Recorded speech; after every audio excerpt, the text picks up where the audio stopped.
Olá pessoal, veterano Voz Ativa, vamos aqui a mais um boletim para ver como é que está o andamento das ADIs, o boletim número 6, tá? Tem um assunto aqui interessante para comentar hoje. Para falar sobre esse assunto, eu vou fazer uma contextualização como sempre, tá? Para relembrar como é que está o andamento, aí vem o boletim de hoje, tá? Com o assunto principal, depois algumas conclusões e ao final recados, observações, etc, como sempre, tá? Contextualização. As ações, tá? As ADIs são duas ações protocoladas no STF 9/3, ADI 7092, pretende declarar a inconstitucionalidade da Lei 13954, aborda a questão dos temporários como principal ponto de vício material.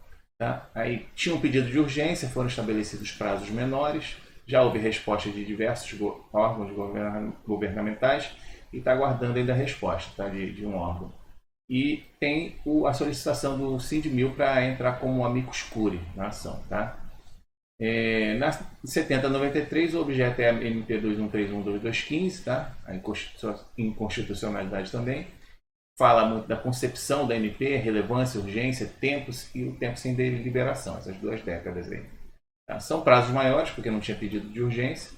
Tá? Já houve resposta da presidência, tá? Aguardando 2 outros órgãos, e também teve o pedido de amicus curiae por parte, aqui nesse caso, do IBAUM. Tá? Eu fiz os vídeos, tá? O vídeo inicial falando das ADIs, tá? de forma assim, mais detalhada. Tá? E conforme foram chegando as respostas dos órgãos governamentais, eu fui fazendo boletins. Tá? Câmara, Presidência, na 7092, Senado, AGU, e no último vídeo eu falei não só da resposta da Presidência na 7093, tá? Mas como também a solicitação de entrada com amicus curiae por parte do IBAUM, que é também na 7093. A quem se aplica o que eu vou falar aqui hoje é ninguém, porque são ações que estão em andamento e dependem de decisões. Então, o nosso objetivo aqui hoje é, de novo, acompanhar o andamento dessas ADIs. Vamos aqui entrar o boletim de hoje para ver logo de cara o assunto de hoje, que é, na DI 7092, relacionada à Lei 3954, a solicitação de admissão na qualidade de amicus curiae do Sindmil, feita em 13 de abril.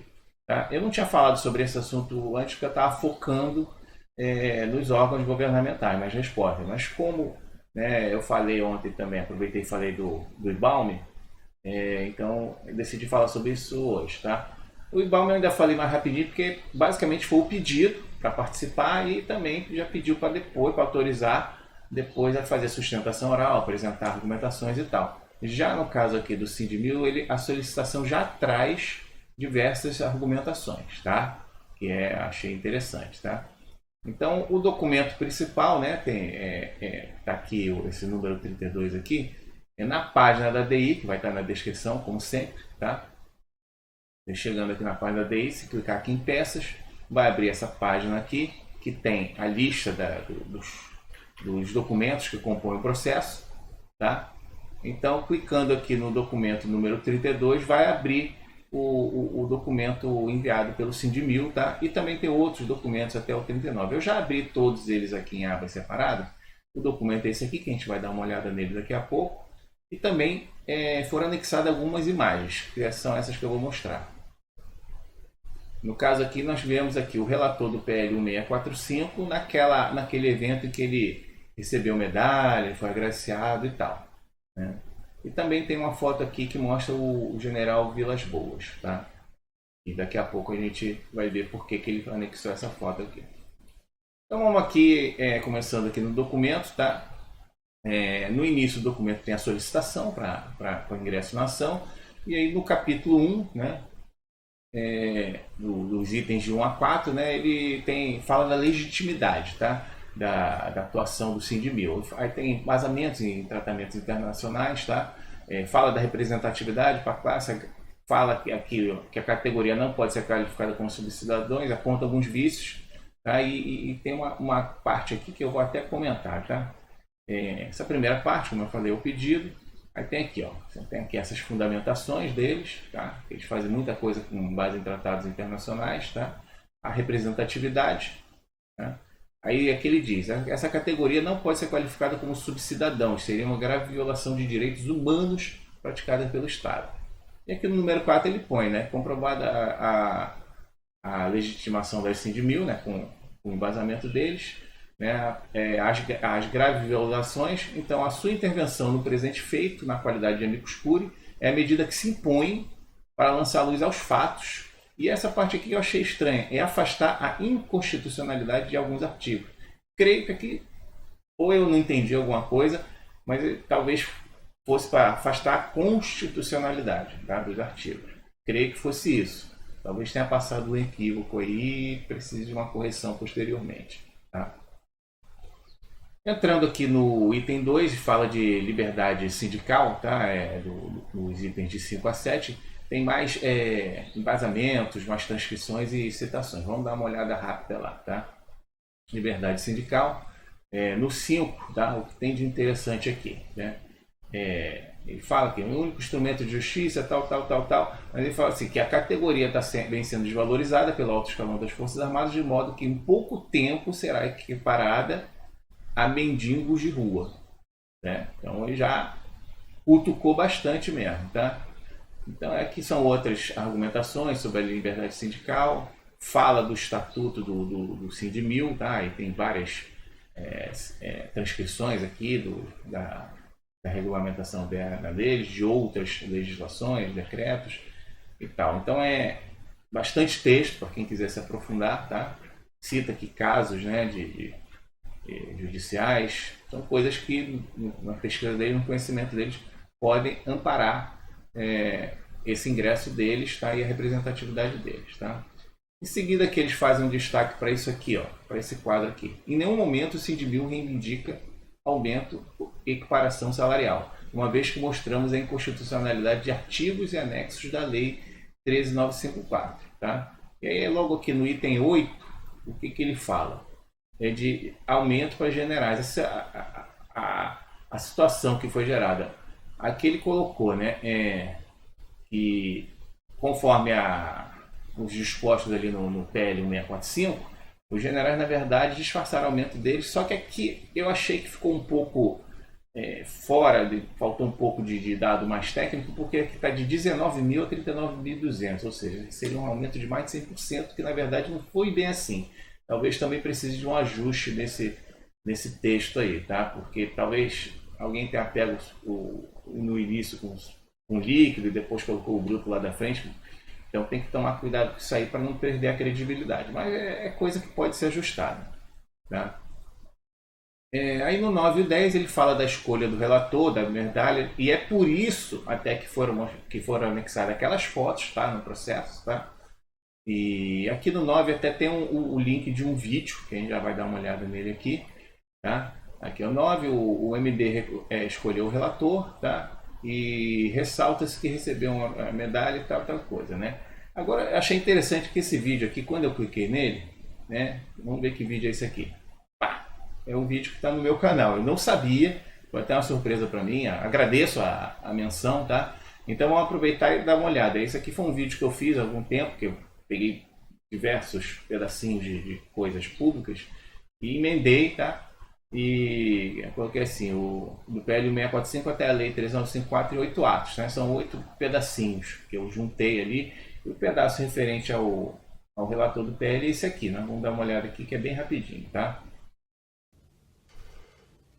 Quando eu fui escolhido pelas Forças Armadas, as 3 forças, para ser o relator desse projeto, certamente eles viram a história de um parlamentar diante de vocês como aqueles que vão defender a causa, mas com mentiras. Ou seja, isso aí, muita gente lembra disso aí, que ficou público notório que o relator do PL 1645 declarou com todas as palavras que ele foi escolhido a dedo para ser o relator do PL 1645, né? Então eles abordam essa questão aqui, achei bem interessante.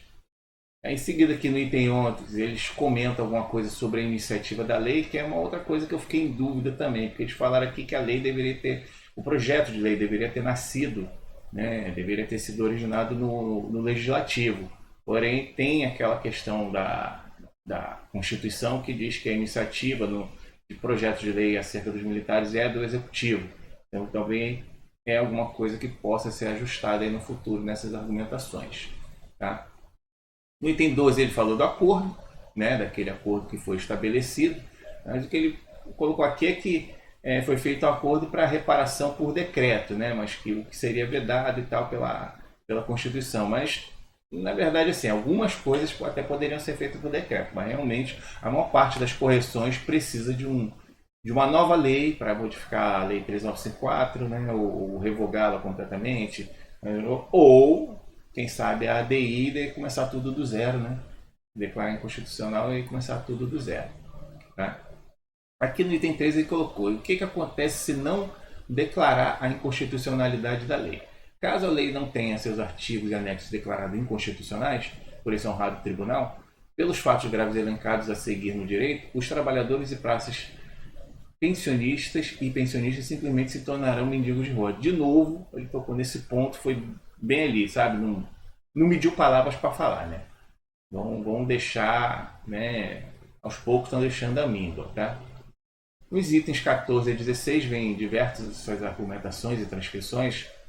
Aqui eu não vou me aprofundar muito, mas eles falam de emenda constitucional, falam daqueles tratados internacionais que seriam amparados por essa emenda constitucional. Então aqui, para quem quiser se aprofundar um pouco, né, pode abrir aqui esse documento, dar uma lida, tá?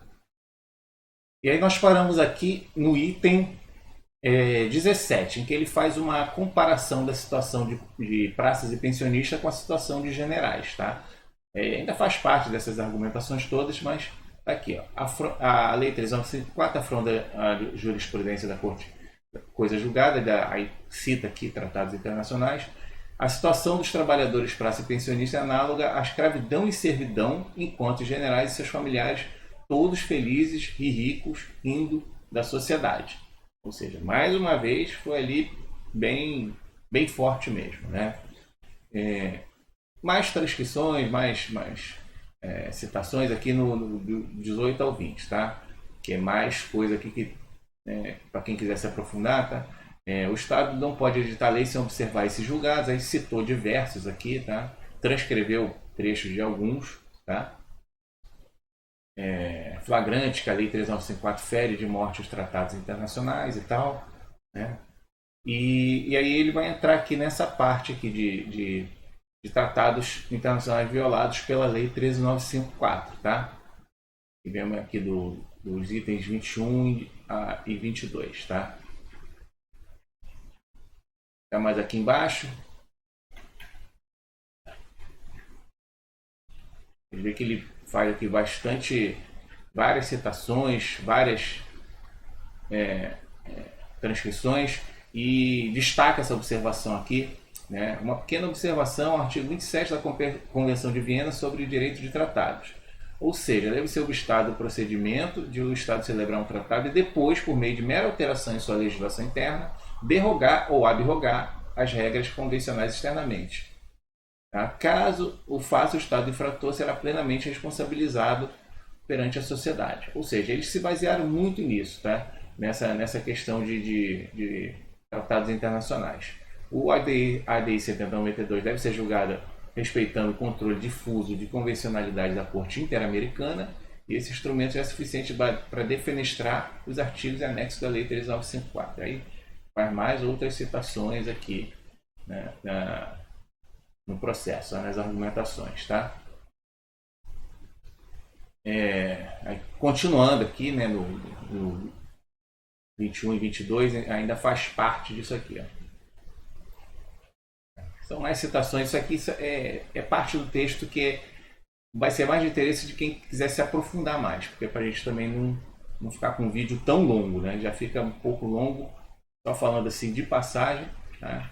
Então a gente vai pular aqui, vai mostrar aqui de passagem e vamos chegar aqui no artigo 23, tá? Artigos e anexos, tá? Que foram... vai começar a tratar mais dessa parte. Aí tem os artigos 23, 24, 25 e vai até o 28. Fala de muitas coisas O artigo 112A cita aqui a questão do general Vilas Boas, que por isso que mostrou aquela foto lá, falando na questão de readaptação. Vamos dar uma olhada aqui mais de perto, tá? O 23, o que ele fala aqui, né? Que os anexos, né, onde a turma da meritocracia turbinaram seus adicionais, fere a coisa julgada, tá, dos tratados, e com o jeitinho brasileiro, os generais provocaram desvantagem e prejuízos socioeconômicos, além de empobrecer e arruinar trabalhadores e praças, né, trabalhadores, praças e pensionistas das Forças Armadas, tá? Aí tem aqui uma citação, fala que é flagrante a violação do artigo 24 do Pacto de São José de Costa Rica, né? Aí entra aqui na questão do 112A para falar sobre aquela questão da convocação, né? E tal, ele inicia esse assunto aqui, certo? Faz aqui várias citações de novo, tá? Tem bastante citações aqui, né? Aí, essa convenção foi amplamente defendida para o general Vilas Boas, tá? Ou seja, está dizendo o quê? Que tudo isso aqui que ele citou foi muito defendida, foi muito usado para a casa do general Vilas Boas. Por isso que ele mostrou aquela foto lá, né? Infelizmente, nosso querido irmão foi acometido por uma doença degenerativa e ficando 5 anos como cadeirante, inapto na ativa, chegando a se comunicar por aplicativo de computador e foi chefe supremo do Exército Brasileiro. O que ele quer dizer aqui? Que é aquela readaptação, né? Eles deram um jeito do general continuar, né, nas suas funções e tal, né? Para a praça, aí é aqui que ele faz a comparação. Para a praça, normalmente é apto com restrição, muitas vezes é levado à reforma, né? Com isso, tá aqui a parte da reforma, né? Às vezes com proporcionalidade, tá? E muitas vezes aqui com perda de chance, né? De oportunidade, tá aqui embaixo, ó. Porque não tendo a readaptação, sendo reformado, ele perde promoções e por aí vai. Então é nesse ponto que ele queria tocar com todo esse texto. É um texto longo, tá? Quem quiser se aprofundar vai estar aí, porque ele é bem grande aqui para a gente ficar tentando esmiuçar aqui no vídeo, tá? Aí a partir do 29 e 30 ele entra na questão do adicional de disponibilidade. Aqui no 29 basicamente é para falar que deveria ser, não deveria, não é um adicional de natureza personalíssima, tá? Então é de caráter geral, então deveria ser o mesmo percentual para todos, tá? Que é o que ele fala aqui, tá? E ele faz aqui uma comparação, por exemplo, foi um exemplo que ele colocou aqui. Todo mundo paga ali na hora de usar o sistema hospitalar, paga 20% das despesas, tá? O general paga 20% das despesas do soldo dele e o praça também paga 20%. Porque na hora de dar um adicional tem que ser 41% para o general e 5% para o soldado, né? Então, quer dizer, realmente tem uma coisa aí bem errada, né? Aí ele colocou aqui, ó, dito popular, farinha pouca, meu pirão primeiro. Mais uma vez, pá! Martelada na cabeça, tá? E aí, considerando que o anexo 2 é o anexo dos percentuais, foi defenestrado pelo artigo 24 do Pacto de São José de Costa Rica, todos são iguais perante a lei, e também na própria Constituição Federal, artigo 5º, tá? Isso é um embasamento para dizer que está errado e a gente sabe que está muito esquisito mesmo. No mínimo, está esquisito. Aqui do 31, item 31 a 40, ele faz uma explanação bem grande aqui, tá, sobre a questão dos percentuais do adicional de habilitação, altos estudos, aumentos por portaria, legislação, percentuais. E ali no final tem uma citação que eu fiquei meio em dúvida, parece que tem mais um equívocozinho ali que precisa ser ajustado. Tá? Vamos ver aqui. Tá? Sobre o curso de altos estudos categoria 1 e 2, o anexo 3 é um cheque em branco nas mãos dos oficiais. Muito interessante isso aí já foi falado, né? Foi falado até na época lá em 2019 pelo Dr. Adão, que compareceu lá para nos defender e tal, né? Aqui, ó, deu poder à Força Armada para considerar curso autoestudo 1 e 2, privativo superior de alta patente, justificar um aumento salarial entre 73% e 68%. Na verdade, não é um aumento de 73% e 68%, vamos deixar isso bem claro. Ele vai chegar a esse percentual adicional.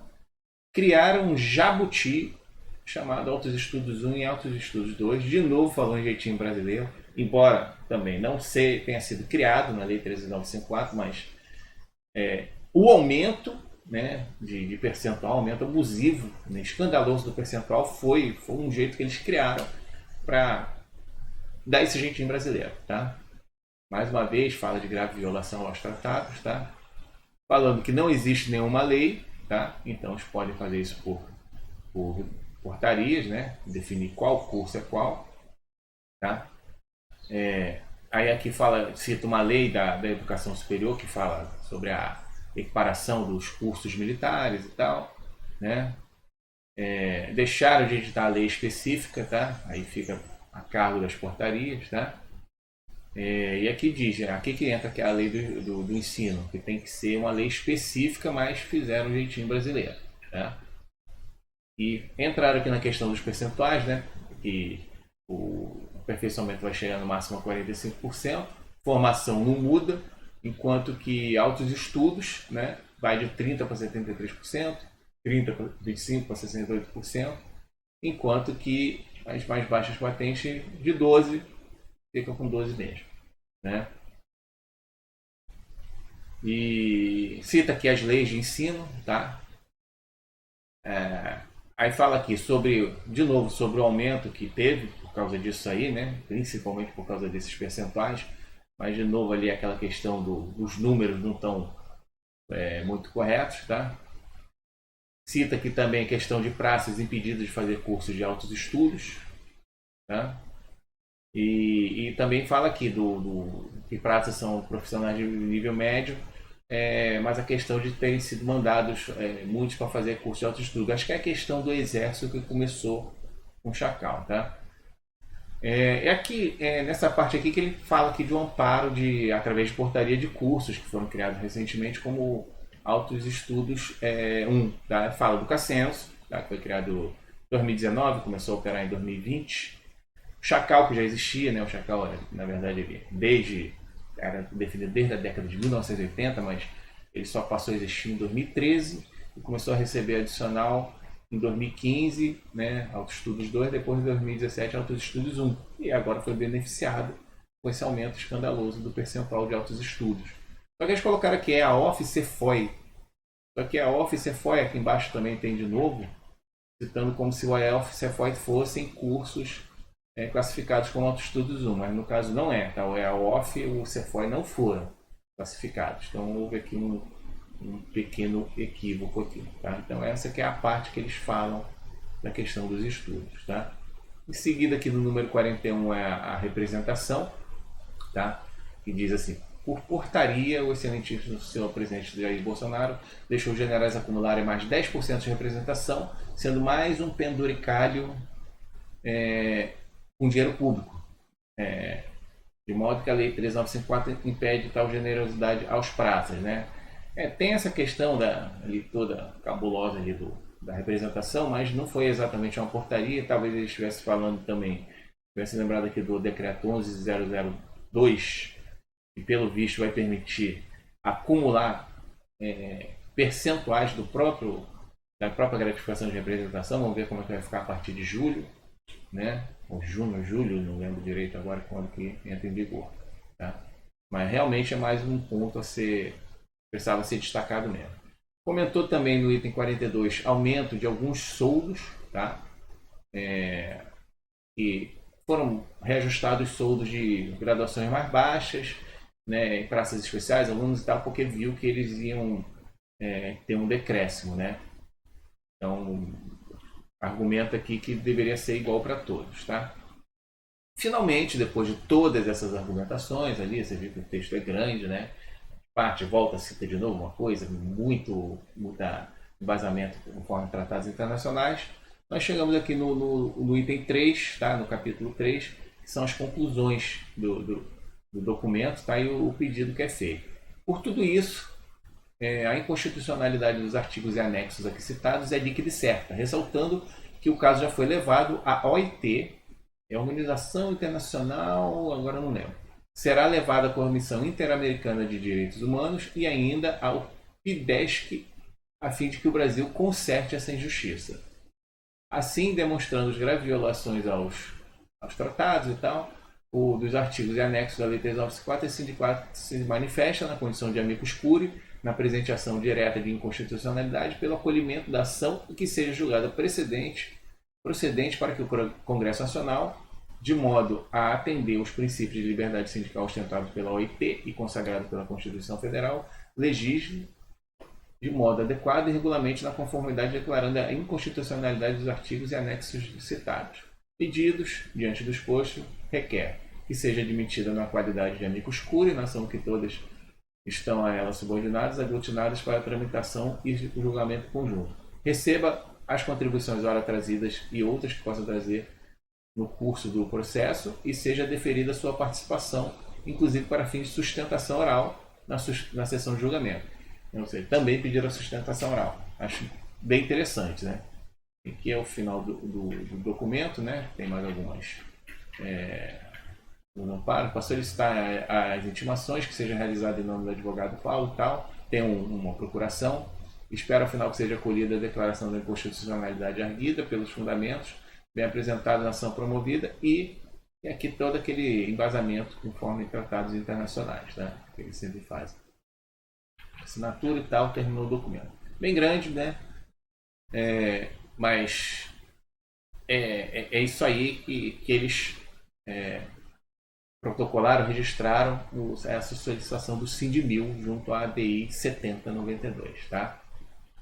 Então, feita essa leitura aí, essa rápida leitura que não ficou nem um pouco rápida, vamos aqui às conclusões que eu posso chegar nesse momento, tá? Primeiro, o Sindmil se apresenta como sindicato de militares e busca amparo em tratados internacionais, visto que, de acordo com a Constituição Federal, artigo 142, 4, proíbe a sindicalização do militar. Mas eu aproveito para deixar uma pergunta lá. Proíbe a sindicalização, mas proíbe a existência do sindicato e a atuação dele? Interessante, né? Eu não sei. Tá? É uma pergunta para deixar no ar. O Sindmil não só pediu admissão na qualidade de amicus curiae, mas já fez diversas argumentações. Ou seja, ele adiantou, né? Diferente do Baum, ele já pediu, posso participar? E eu quero falar isso aqui. Então já cutucou bastante, como a gente viu aí. E aí, claro, né? Quem deve decidir é o STF, se acata ou não o pedido, se aceita as argumentações e tudo mais, né? Vai continuar acompanhando para ver como é que vai desenrolar essa questão aí. Beleza? Então, agora aqui, recados e observações. A única coisa que eu trago é um pensamento do dia bem interessante aqui. Vamos curtir um excelente final de semana, tá? Que é isso que eu desejo a todos. Então, pessoal, era isso aí. Mais uma vez ficou um vídeo bem longo. Peço desculpa por isso, mas pelo menos acho que talvez facilite entender um pouquinho mais para quem é leigo. Eu, por exemplo, nessa leitura aí demorei bastante porque é bastante coisa técnica, então é difícil de entender mesmo. Agradeço a todos pelo carinho, pela atenção. Tá? Até a próxima. Mais uma vez um bom final de semana a todos e valeu!